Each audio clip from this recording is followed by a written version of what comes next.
श्री हित हरिवंश चंद्र महाप्रभु की जय हो। आप सभी को श्री हित हरिवंश महाप्रभु के प्रकट्य उत्सव की मंगल बधाई। आज उनके प्रकट्य उत्सव के दिन हम उनके जीवन काल की कथा श्रवण करते हैं। गोस्वामी हित हरिवंश चंद्र महाप्रभु जी 16वीं शताब्दी में आविर्भूत हुए और राधा वल्लभ संप्रदाय के संस्थापक हुए। इनका जन्म वैशाख शुक्ल एकादशी विक्रम संवत 1530 को मथुरा से 12 किलोमीटर दूर आगरा दिल्ली राजमार्ग पर स्थित बाद ग्राम में हुआ।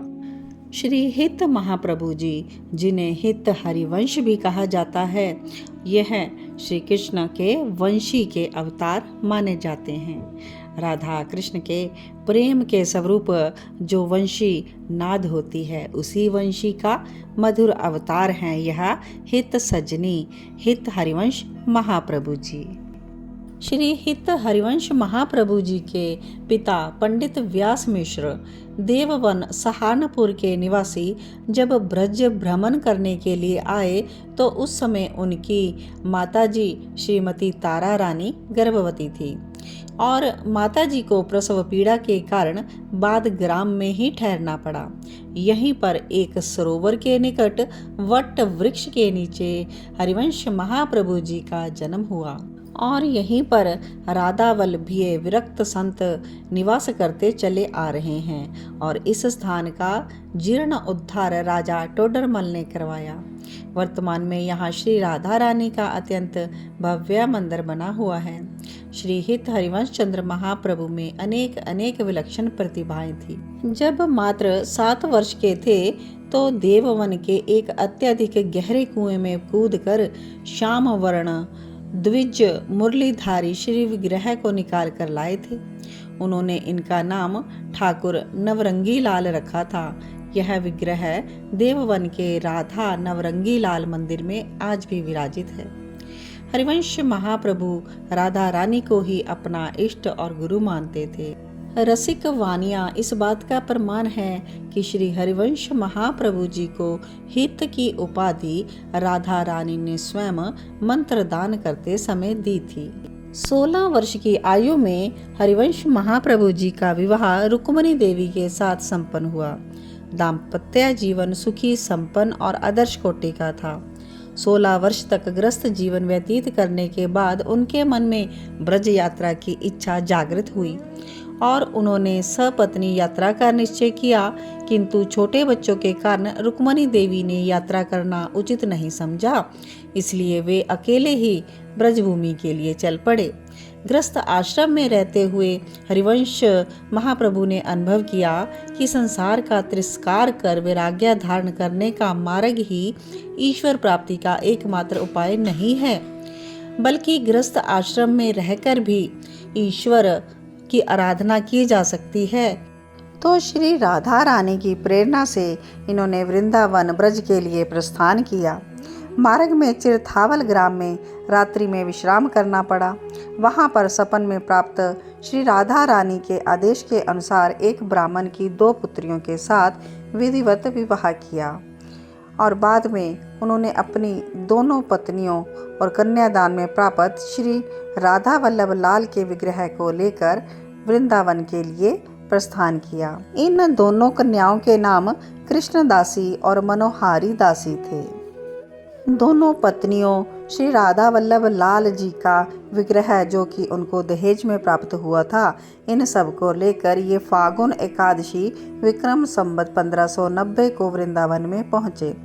वृंदावन पहुँचने पर मदन टेर नामक स्थान पर उन्होंने विश्राम के लिए डेरा डाला।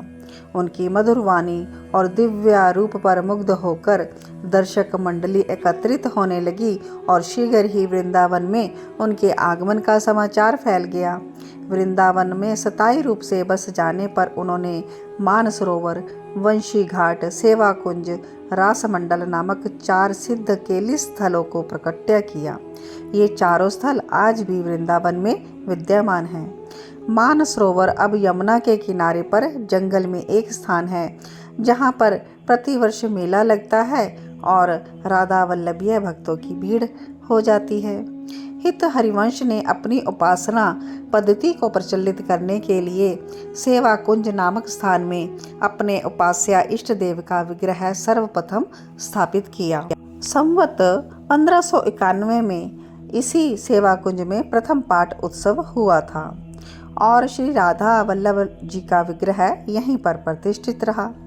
संवत 1641 में अब्दुल रहीम खान खाना के साथ दीवान या खजांची दिल्ली निवासी सुंदर लाल भटनागर कायस्थ ने लाल पत्थर का मंदिर बनवाया।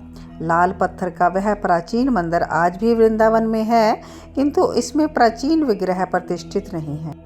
ब्रज प्रदेश में औरंगजेब के आक्रमणों के समय से मंदिर से विग्रह को उठाकर कामवन भरतपुर ले जाया गया और उसके बाद एक नया मंदिर बना और 1842 में पुनः इसमें विग्रह की प्रतिष्ठा हुई।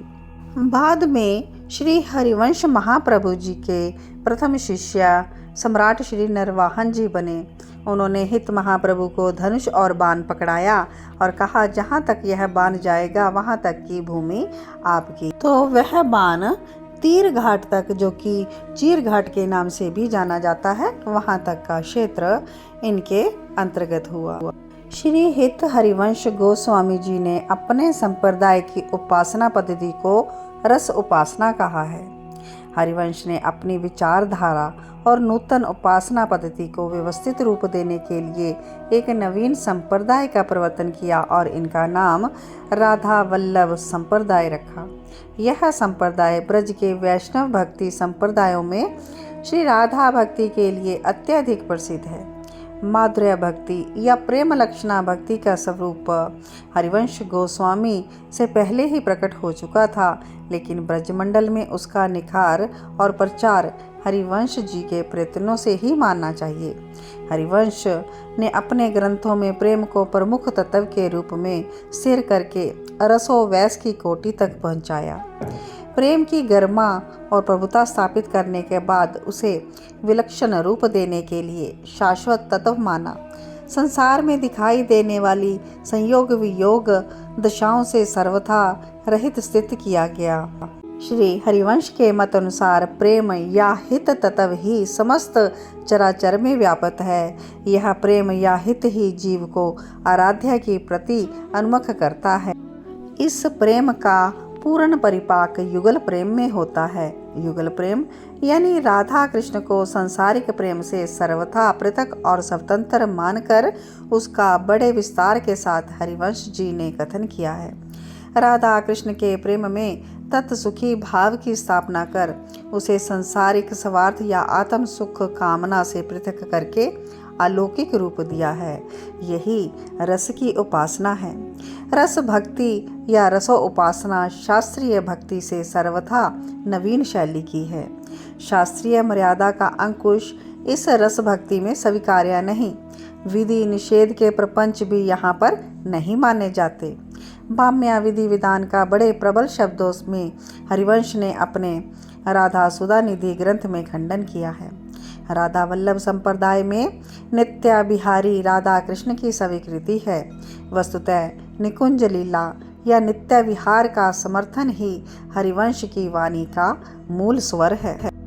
राधा वल्लभ संप्रदाय में राधा को उस अनादि वस्तु का रूप स्वीकार किया गया है जो इस ब्रह्मांड में व्यक्त होकर अपनी नित्य क्रीड़ा के आनंद की अभिव्यक्ति करती ही रहती हैं। श्री कृष्ण से भी उच्च स्थान पर प्रतिष्ठित किया गया है श्री राधा को।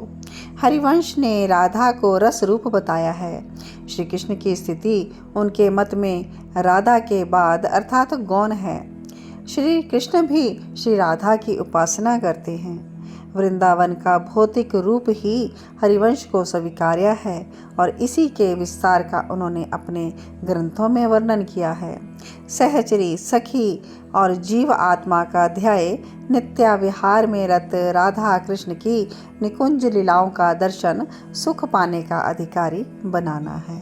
श्री हित हरिवंश गोस्वामी जी द्वारा लिखित 4 ग्रंथ उपलब्ध हैं। 2 ग्रंथ संस्कृत के हैं, राधा सुधा निधि जी और यमुना अष्टक जी, और 2 हिंदी के हैं, हित 84 जी और सफुटवानी जी।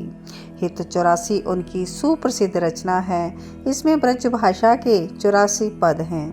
भाषा में ललित्या और माधुर्य का इतना समावेश अन्यत्र कहीं भी नहीं मिल सकता। सफुटवानी में सिद्धांत प्रतिपादक 24 पद हैं। हरिवंश महाप्रभु जी स्वभाव से अत्यंत उदार व कृपालु थे।